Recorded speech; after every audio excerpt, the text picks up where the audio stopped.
सबको जय मसीह की। मैं प्रभु यीशु मसीह के नाम में एक बार फिर से आपका कॉफ़ी विद क्राइस्ट के इस 15th एपिसोड में स्वागत करता हूं। और आज हम बात करेंगे the night God speaks. Christianity में या मसीहत में हम समझते हैं कि रात जो है वो कभी भी परमेश्वर की अनुपस्थिति का प्रतीक नहीं होती, परंतु रात वह प्रतीक है जिसमें परमेश्वर हमसे सबसे ज़्यादा बात करना पसंद करते हैं। हम एंटायर बाइबल को खोलकर देखें तो हम right from first verse to the revolution हम ये देख सकते हैं कि परमेश्वर ने रात को बड़े बड़े काम किए हैं, बड़े बड़े नबियों को रात में बुलाहट दी है। जब संसार एकदम शांत होता है, जब हमारा हृदय परमेश्वर की ओर अटेंटिव होता है, तब परमेश्वर रात में बड़े बड़े रेवलेशंस को हमारे जीवन में देते हैं। वो हमें बचाते हैं, प्रति रात वो हमें सिखाते हैं। वचन संहिता 16:7 कहता है कि मेरा मन भी मुझे रात में ज्ञान देता है। और ये कैसे होता है? ये परमेश्वर के ही द्वारा होता है। आप जानते हैं कि परमेश्वर ने शमूएल को रात में बुलाया, परमेश्वर ने याकूब के साथ रात में कुश्ती की। पौलुस और सिलास जब अर्धरात्रि को आराधना कर रहे थे तो कारागार के द्वार जो है वो खुल गए थे। और हम जानते हैं कि परमेश्वर ने अपने चेलों को भी रात में चुना, और जब कभी यीशु मसीह को परमेश्वर से बात करनी होती थी तो वो रात में पहाड़ों पर और अकेले समय में चले जाया करते थे। रात कभी हमें ऐसी लगती है कि वो सबसे ज़्यादा अंधकारमयी है और परमेश्वर वहाँ पर नहीं है, लेकिन विश्वास रखें, परमेश्वर उस समय भी काम कर रहे हैं। वो शांत रहकर काम कर रहे हैं, वो गहराई से काम कर रहे हैं, और बहुत सामर्थ्य से परमेश्वर हमारे जीवन में काम कर रहे हैं। रिमेंबर वन थिंग, अंधकार अंत नहीं, अंधकार आरंभ है।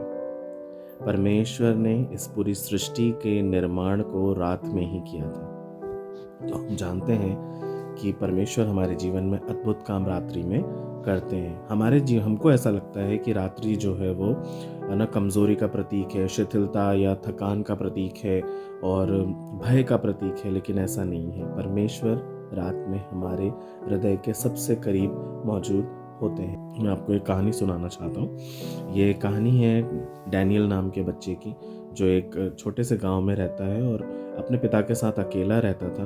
और अचानक उसके पिता की जो है वो मृत्यु हो जाती है और वो इस संसार में अकेला हो जाता है। और प्रति रात को जब वो सोने जाता है तो वो बेहद आंसुओं से भरा रहता है, रोता है, डर जाता है कई कई बार, और हर दिन परमेश्वर से वो यही बात पूछता रहता है कि परमेश्वर मेरे साथ ही क्यों। एक रात को ऐसा हुआ कि उससे ये दर्द जो है बर्दाश्त नहीं हो रहा था, तो वो बाहर जाता है, अपने जो छत है उसके छत के छज्जे पर जाकर वो बैठ जाता है और आकाश की ओर ताकता है तो उसे बेहद सुंदर सुंदर तारे नज़र आते हैं। और परमेश्वर से वो धीरे से पुकार कर बोलता है, परमेश्वर क्या आप हैं भी? वो रात जब उसको इस प्रश्न का उत्तर नहीं मिलता है, वो वापस अपने बिछौने पर जाता है, सोता है, और जब गहरी नींद लग जाती है तो उसे एक ममतामयी स्पर्श उसके चेहरे पर महसूस होता है। एक गर्माहट सी महसूस होती है, एक ऐसी अजीब सी उसको फीलिंग आती है कि किसी ने उसको अंदर से गले लगाया। और जब वो सुबह उठता है तो वो एकदम खुश हो जाता है, और उसको उसी घड़ी जो है वो वर्ष याद आता है जो भजन संहिता 30 उसके 5 में लिखा है कि कदाचित रात को रोना पड़े परंतु सवेरे आनंद पहुंचेगा। और डैनियल बड़ा होता है, परमेश्वर के वचन में बढ़ता है, और वो एक गवाह बनता है। और गवाह वो बनता है जहाँ जहाँ भी वो परमेश्वर की गवाही देता है, वहाँ पर वो यही बात कहता है, वो रात जिसने मेरी ज़िंदगी बदल दी, जिस रात परमेश्वर ने मुझे छुआ। तो कहने का मतलब ये है कि परमेश्वर हमें रात में ज्ञान सिखाते हैं, परमेश्वर हमें रात में ही सामर्थ्य देते हैं, और परमेश्वर हमें रात में तैयार करते हैं। एक बात हमेशा याद रखिएगा कि nights are not for punishments, they are for process. है ना? रात्रि सजा का प्रतीक नहीं, सजावट का प्रतीक है। परमेश्वर आपकी सजावट कर रहे होते हैं, वो आपको अगले दिन के लिए तैयार कर रहे होते हैं, है ना?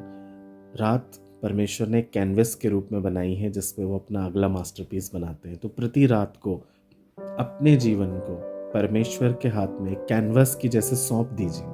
परमेश्वर अपने हाथों से उस पर मास्टरपीस जैसी पेंटिंग बनाएंगे। एंड रिमेंबर मी, आप हमेशा इस बात को ध्यान रखिएगा कि परमेश्वर कभी भी गंदा मास्टरपीस नहीं बनाते, परमेश्वर कचरा कूड़ा नहीं बनाते, परमेश्वर हमेशा सुंदर चीज़ें बनाते हैं और सृष्टि उसका सबसे बड़ा प्रमाण है। तो मैं विश्वास करता हूँ कि परमेश्वर आपके जीवन में अद्भुत काम करेंगे और अब से रात को डरने की बजाय आप परमेश्वर के चरणों में जाएंगे और उन्हें अपना जीवन पूरी तरह से सौंप देंगे। आइए हम छोटी सी प्रार्थना करेंगे।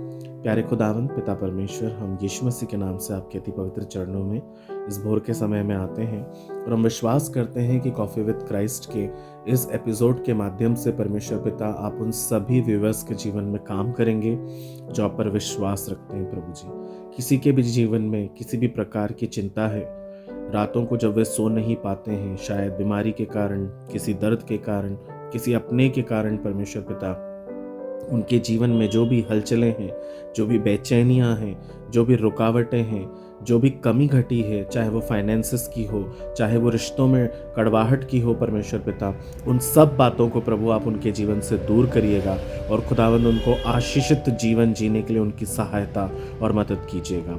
मैं आज इस पिता परमेश्वर कॉफी विद क्राइस्ट के माध्यम से प्रभु जी उन सभी को आपके नाम से आशीष देता हूँ। प्रभु आज की रात परमेश्वर पिता होने दीजिए उन सब के लिए आशीष की रात हो जाने पाए। प्रभु जी, जैसे संसार में परमेश्वर पिता आप उद्धारकर्ता के रूप में जन्मे थे, प्रभु जी होने दीजिए आज उन सबों के हृदय में आप जन्मे प्रभु और उनका जीवन नया हो जाने पाए, वे नए बल से भर जाने पाए, वे नई शक्ति और सामर्थ्य से भर जाने पाए, वे बुद्धि और ज्ञान और समझ से भर जाने पाए। पिता आपने ऐसा कर दिया है, उसके लिए हम धन्यवाद देते हैं। सारा आदर, मान, महिमा, इज्जत, गौरव, जलाल सब कुछ आपको सौंपते हैं। प्रभु यीशु मसीह के नाम से मांगते हैं, आमीन।